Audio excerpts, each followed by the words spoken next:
Hello friends, नमस्कार दोस्तों। अ, ये वीडियो में मैं आपको ये बताऊंगा कि इंडिया के कसिनो में और बाहर के कसिनो में एक मेजर डिफरेंस क्या है। इंडिया के जो कसिनो है, गोवा में ये मेन हब है। बाकी तो वैसे गैंगटॉक में भी है, दमन में भी है, पर वो एक दो ही हैं। पर मेन जो हब माना जाता है वो गोवा माना जाता है।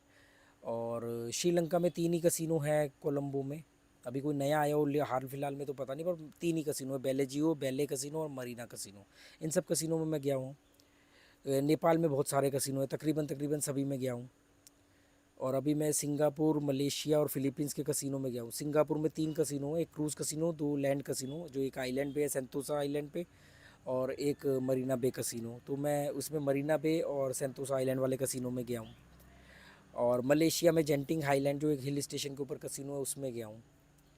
और फिलीपींस में ओकाडा कसिनो में गया हूँ जो वहाँ का सबसे बड़ा कसिनो है। और एक सोलेटायर सोलेटायर कसिनो है उसमें भी गया हूँ।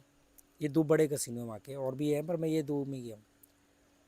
तो दोस्तों, सबसे बड़ा अंतर क्या है कि जैसे मैं जब ये इन कसिनो में नहीं गया था तो मुझे एक बड़ा वो लगता था कि कसिनो वाले शराब इसलिए पिलाते हैं कि लोग बहके और बहक के गलती करें।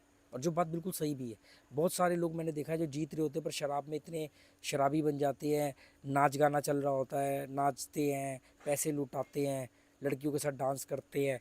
तो वो सब में वो फिर जो जीता हुआ अमाउंट होता है वो राजाओं की तरह वो लेविश लाइफस्टाइल को फील करते हैं, अपने आप को राजा फील करते हो, सारा पैसा हार हार जाते हैं, लुटा देते हैं, ये सब करते हैं। तो मुझे लगता था कि यार ये एक इनकी मेन स्ट्रेटजी है कि ये शराब पिलाते हैं, लाउड म्यूज़िक है। जैसे वहाँ पर पोल डांस चलता है कुछ कसिनो में, वहाँ चलता है श्रीलंका में। तो ये सब चीज़ें होती हैं। पर मुझे हैरानी तब हुई कि मलेशिया का कसिनो जेंटिंग हाईलैंड में, और आपका सेंतोसा आइलैंड में जो कसिनो है, सिंगापुर के दोनों ही कसिनो, फिलीपींस के जो मैं दो कसिनो गया हूँ, इन किसी भी कसिनो में शराब नहीं परोसी जाती है।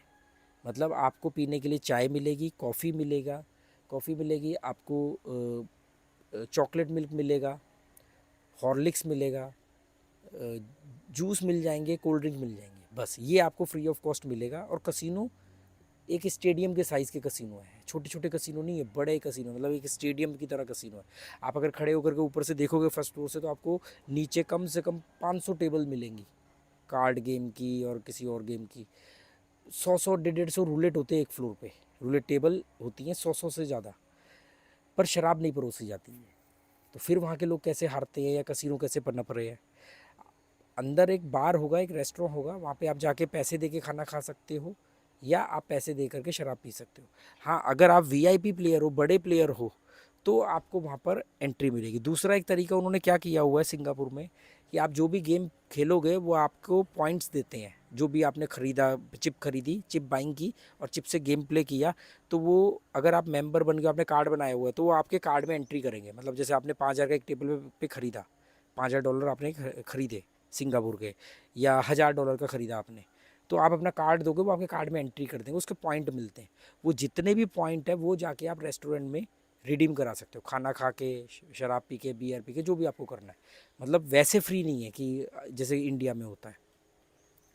और एक बात मैंने देखी कि इंडिया में जैसे ज़्यादातर सिंगल जीरो का रूलेट होता है, वहाँ पर एक तो अमेरिकन रूलेट होता है। अमेरिकन रूलेट में सिंगल जीरो और डबल ज़ीरो आमने सामने होते हैं, ध्यान देना, और नंबर भी आगे पीछे होते हैं कुछ। ये जो है ये यूरोपियन रूलेट के अंदर ही 37 नंबर के अंदर ही एक नंबर ऐड कर देते हैं, डबल ज़ीरो। मतलब सेम रूलेट व्हील है, बस उसमें दो नंबर, अब एक नंबर एक्स्ट्रा हो गया डबल ज़ीरो का। और वो होते भी साथ में ही है, ऐसा नहीं कि अलग कहीं आमने सामने होगा अमेरिकन की तरह। जीरो जीरो के बगल में ही डबल ज़ीरो। तो ऐसे करके वो चलता है। अब देखो, अब ये हुआ क्या कि सेम रूल के अंदर, सेम बेट के अंदर, आपको वहाँ पे 37 नंबर पर से एक नंबर प्रिडिक्ट करना था, अब यहाँ पे 38 नंबर में से आपको प्रिडिक्ट करना है, 38 नंबर में। और एक और उन्होंने किया है कि एक नंबर और ऐड कर दिया है। तो अब जो पहले 37 नंबर थे अब 38 हुआ, अब ये 39 हो गए। ये सिंगापुर में और मलेशिया वगैरह में। वो कौन सा नंबर है? वो नंबर नहीं है, वो उन्होंने अपना कसिनो का कोई भी एक नाम दे दिया है, कोई भी कसिनो का लोगो या कुछ भी, जो इन हाउस बोलते हैं, कसिनो का अपना नंबर, कसिनो ने अपना लोगो दे दिया, नाम दे दिया, कुछ भी। वो कहाँ होगा? सिंगल जीरो, फिर वो कसिनो का अपना जो भी उसने दिया है अपना एक नंबर बढ़ा दिया और डबल ज़ीरो। अब कितने नंबर हो गए टोटल? सेम यूरोपियन रूलेट के अंदर 39 नंबर हो गए।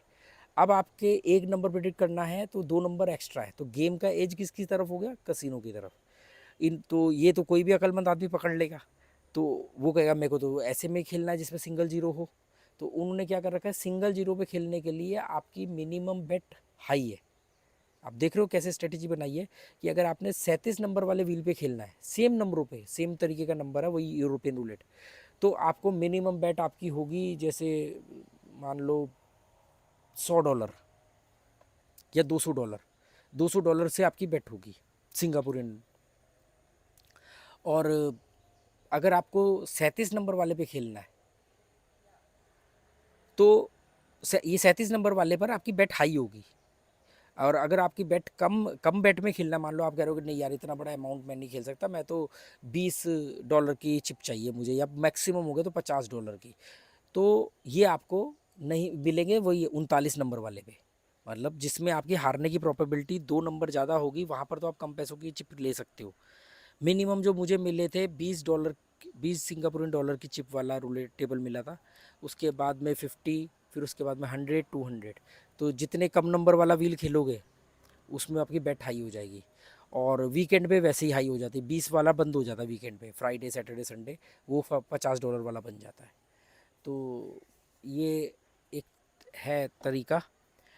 तो ये एक मेजर डिफरेंस है। तो जिन लोगों को लगता है कि नहीं सिर्फ शराब पी कर के ही हारते हैं, तो मैंने ऐसे बहुत लोगों की स्टोरी डाली है जो पूरा अपना जीवन बर्बाद कर गए हैं, और उन्होंने कभी ज़िंदगी में सिगरेट नहीं पी, शराब नहीं पी, पर फिर भी वो बर्बाद है। पर ये नहीं मैं कह रहा कि शराब पीने वाला सेम तरीके से बर्बाद होगा, उसकी परसेंटेज ज़्यादा हो जाती है, मतलब उसकी हारने की स्पीड ज़्यादा हो जाएगी, वो बड़ा बड़ा खेलेगा, फास्ट खेलेगा। गैम्बलिंग में जो जितना स्लो खेलेगा वो उतना जीतेगा, जो जितनी छोटी बेट से खेलेगा वो उतना जीतेगा। छोटी बेट से मतलब कम नंबर पर ज़्यादा अमाउंट लगाना, ना कि ज़्यादा नंबर पर कम अमाउंट लगाना। आपको हमेशा कम नंबर पर ज़्यादा अमाउंट लगा के देखो, अगर 3 के बाद भी 3 बेट जाने के बाद भी चौथी बेट आएगी, आप प्रॉफिट में रहोगे। पर ज़्यादा नंबर पे कम नंबर लगाओगे तो आपकी बेट तो ज़्यादा आएगी, पर आप अपने अमाउंट के आसपास ही नाचते रहोगे, फिर एक बड़ी गलती कर दोगे और आपका पैसा घुस जाएगा। इससे ज़्यादा क्लियर कट डिटेल में मैं और अब आपको क्या बताऊँ। अपना ध्यान रखो, जुआ छोड़ दो, लीव गैमलिंग इमीडिएटली। इसका एंड रिज़ल्ट जीरो ही होना है, ये खा जाएगा सारा पैसा आपका। लोगों की बातों में मत आओ, अपनी अकल लगाओ। मैं भी जो बोल रहा हूँ उसको सीधा मत मानो, उसको समझो। एक्सपेरिमेंट के नाम पर छोटे अमाउंट से ट्राई करो। पैसा बहुत कीमती चीज़ है, इतनी आसानी से मत गवाओ उसको। जितना पैसा आप जुए में हारते हो उतने पैसे के लिए लोग महीने भर गुलामी करते हैं। बाकी आप समझदार हो। Okay, good bye, thank you.